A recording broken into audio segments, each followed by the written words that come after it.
Good morning, Lieutenant. I'm Colonel Hargrove from the Office of Strategic Services. I'll get right to the point. The OSS was formed 2 years ago by presidential order to serve as the intelligence branch of the United States military. Our mission is anything and everything. Espionage, sabotage, subversion, search and rescue, you name it, we do it. Now, from time to time, we recruit people from outside of the regular ranks, especially if they've got a particular skill we need. Like you, Lieutenant Patterson.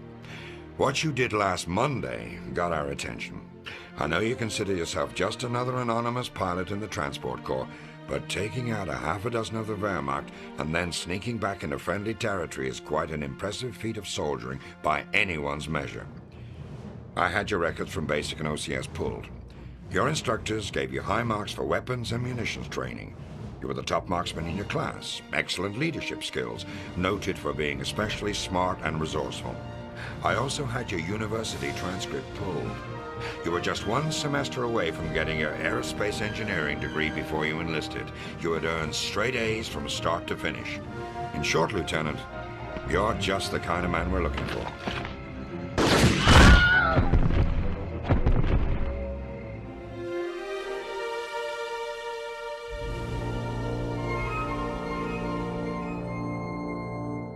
Of all the ostensibly dead genres out there, I think I missed the single-player, historical, narrative-driven first-person shooters the most. For a while, we received a glut of them.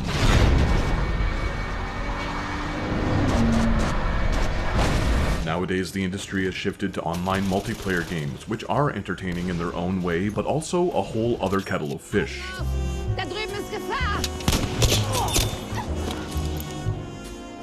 Squad and Hell Let Loose are 2 of the best historical military simulators ever. I've had some great times in both of those indie titles, but unfortunately my poor PC begins to whir, sputter, and smoke at the very mention of them. They filled that battlefield-sized hole in my heart, but every once in a while I'd prefer something a lot less intense, tactical, and communication-focused. That ammo's for you!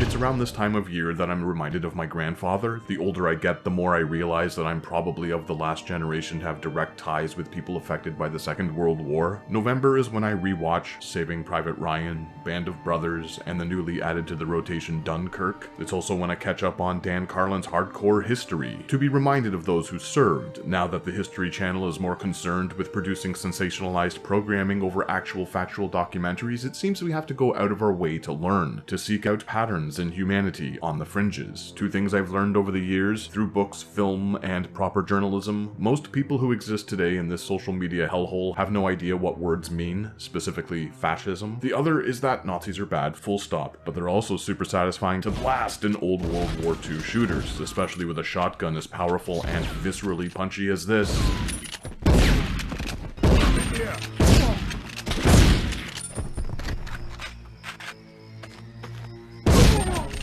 Medal of Honor. They don't make them like this anymore, and that's probably a good thing. Very few would buy it. What a lovely little way to introduce this beloved console shooter defining masterpiece after a lengthy, humorless intro. Like, comment, and subscribe.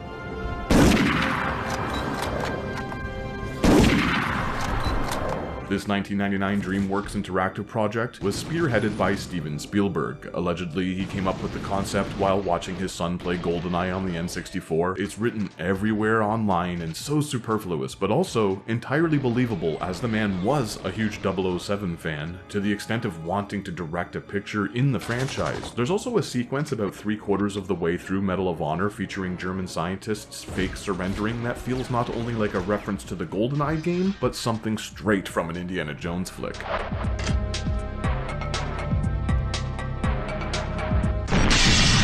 Can we just bask in the greatness that is this animated DreamWorks logo?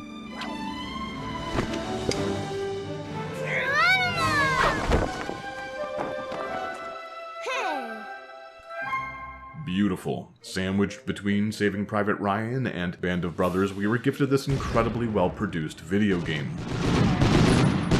two really, but we'll tackle its prequel next time. This thing is Spielberg through and through. I'm a guy who prefers his historical output and of course the Indiana Jones trilogy, but those are kinda sorta based on real events. Realism in the same vein as The Man in the High Castle or Wolfenstein. Medal of Honor respectfully leans into authenticity, boots on the ground. As Lieutenant James Stephen Jimmy Patterson, you'll complete a number of stock standard video game chores per mission for the Office of Strategic Services. Interact with this, retrieve that, destroy everything.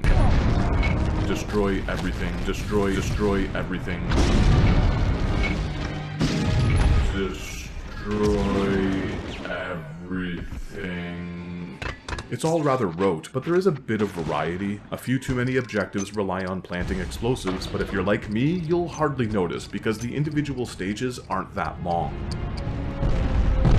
This is an older game, so failing will send you back, but I found it rewarding to replay a sequence with the knowledge of where enemies were, improving my time and efficiency. On the normal difficulty, med packs and canteens are overly generous until the final areas. No regenerating health, and I wouldn't have it any other way. What a lazy introduction to the genre that was. Still, they're pretty lenient here for the first half or so. With med drops, I'd even go as far as to suggest a higher difficulty if you're experienced with the original PlayStation controller. It only took me a few minutes to get used to the clunky, antiquated inputs. DualShock is supported, but the default relies on the face buttons to shoot, while the bumpers strafe and the right trigger aims down sights. It's far from awful, and there are tons of options to fiddle with. I just always feel the need to remind people that this is still a very early console shooter. There's gonna be some clunky jank. Getting hung up on stuff, wobbly textures, strange immersion-breaking blockades to funnel the fairly linear gameplay. It's a pre-Y2K shooter on the PS1. At this point, I was a high school senior only interested in sports, music, and partying with friends. The little time I spent with video games was almost entirely centered around PC shooters and Tony Hawk's Skater. We owned Goldeneye, but I had a hard time getting invested in shooters that required controllers. The only thing that drew me to Medal of Honor was its theme. Believe it or not, this was an outlier that would go on to inspire others, such as the once great Call of Duty and Battlefield franchises. That's not to imply that Medal of Honor is a relic, because it certainly isn't. I had an absolute blast plowing through it in a few hours for this review. Once I relearned the controls after a few stages, I became a genuine terror Jimmy.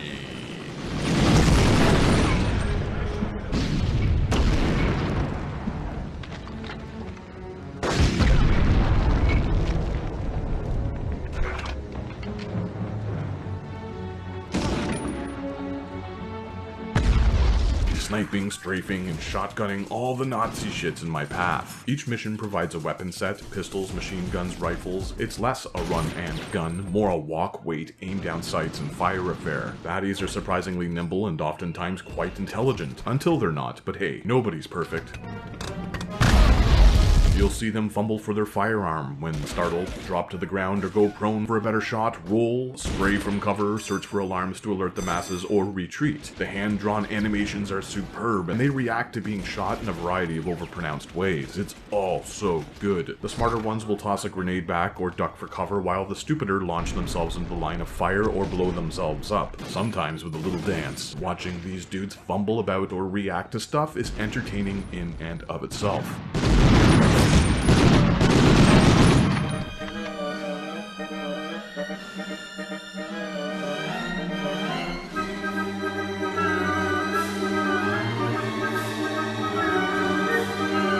Michael Giacchino's orchestral soundtrack is simply legendary. It's no wonder that he'd go on to work with some of the biggest names in entertainment, from popular games to an Oscar-winning film composer. This guy is the real deal, and this is one incredible score.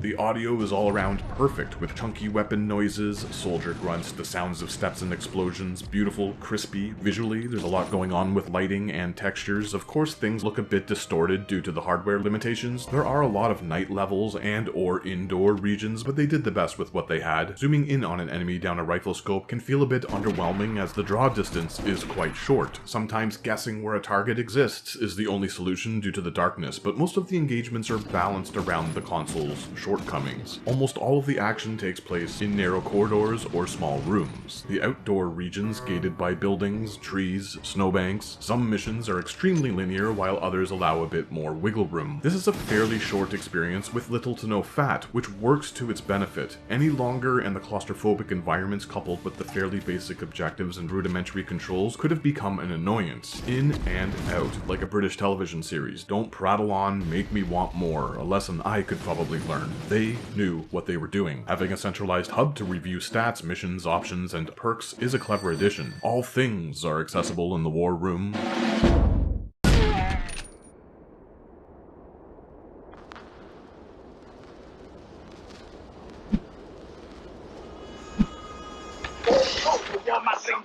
Gentlemen, you can't fight in here. This is the war room. The importance of the typewriter is accentuated here as the player can access an impressive amount of secrets, skills, and odd little development Easter eggs by inputting specific codes. Everything from behind-the-scenes messages to mission passwords and multiplayer additions can be unlocked. Medal of Honor is positively stuffed with silly extras. Local deathmatch is here, so you can take out all of your aggressions against friends, spouses, children, and mortal enemies. Conflict resolution was never so healthy. Let those expletives fly. God damn it! When they pull that needle out, I like the expletives fly! It'll be graded on each mission. Watch as I cherry-pick the tallies that make me not look like a bumbling buffoon. It's a very thorough breakdown, so going through these stages several times to increase these stats could be an absolute blast. Doing well also unlocks a few things, so there's definitely some replay value here. As I mentioned before, Medal of Honor is a bit of a cakewalk. There might be some trial and error, growing pains at the beginning for newcomers wrestling with the controls or learning how the stealth mechanics work, but once that stuff is locked down, it's a breeze. That is, until the Panzer Shreks. Scheißdreck. The Axis powers sure are evil, but that doesn't prevent them from looking good. Somewhere off to the side in a secret bunker, Hugo Boss designers were clearly inspired, working that triple overtime, fitting these soldiers with the best duds. Almost every mission has our favorite filth bags dressed to the nines in period and climate-appropriate attire. Reels of historical footage introduce each new chapter, a nice touch that definitely gives this package a more authentic quality. The propaganda posters plastered across loading screens and hints offered by Manon Baptiste also lend to the grounded gravitas. More on her in the next video. Some of my favorite moments are those based around relatively realistic objectives. Sneaking into a rail station disguised as a Wehrmacht captain, presenting recovered ID badges to guards on a mission to destroy Greta, a massive weapon. It's one of the earlier sequences, but a perfect way to introduce stealth mechanics without dozens of minutes of immersion-breaking text tutorial interruptions. Everything's happening in real time. If you mess up, restart it until you get it right. There are other opportunities to get your sneak on, but they're all optional. Naturally, I prefer to go in a blastin'. Still, it's nice to have the choice.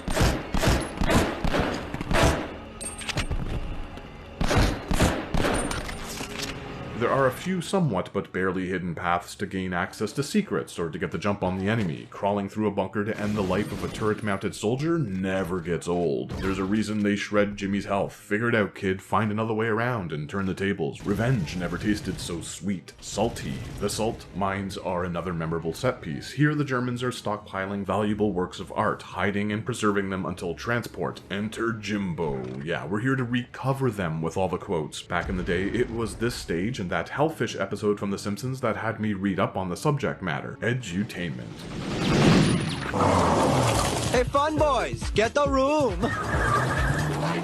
Ammo and health are sprinkled everywhere. Some are tucked away in fairly secret areas, and enemies also drop smaller amounts upon death. Spraying and praying isn't going to do you any favors. Equipping gear on the go isn't really a mid-mission option, and depending on the circumstances, bullets can be pretty rare. Basically, you're given what is needed to clear an area and nothing more, which adds to the realism, though I think the one-man bazooka thing is pushing it, but hey, it's a video game. You're not going to put a bazooka in it. The first few theaters are more about traversal and managing resources, but by the 4th chapter, ammo is plentiful because you'll be mowing down soldiers like a one-man army. Medal of Honor dials up the difficulty in an impeccable way. Yes, I found it fairly easy at first on the standard difficulty, but I also play a lot of shooters. I'm thinking of balance in context. It's 99 on a console that didn't typically produce great games in the genre. Analog controls were pretty new. This is a perfectly reasonable level of challenge. Let's give it up to the enemy AI once again. There's a point where hanging around and playing too defensively will get you plugged from behind. This sounds like hyperbole, but they almost seem to legitimately adapt to your playstyle, finding holes and flaws in your approach. Of course, it's just excellent programming, but there were times I thought I had made a successful retreat only to discover that they had tracked me a third of the way through a stage or flanked me when I was attempting to cheese my way out of a situation. Kudos to this development team. Their effort, respect, and heart is so clear in each and every frame of animation. The backgrounds, it's all a solid effort. To call this thing a masterpiece is a bit of a stretch. It has problems, but these exist only in hindsight. At the time, this was as good as it got when it came to Sony PlayStation first-person shooters. These folks at DreamWorks paved the way for franchises that still exist today on consoles and PCs. It proved that peppering the occasional historical bit into an inherently violent genre could be achieved tastefully, artistically, and successfully. Medal of Honor is one of the best video games ever made for all these reasons. Revisiting it after all these years has only cemented that in my mind. Next time on this channel, we go underground, so stay tuned.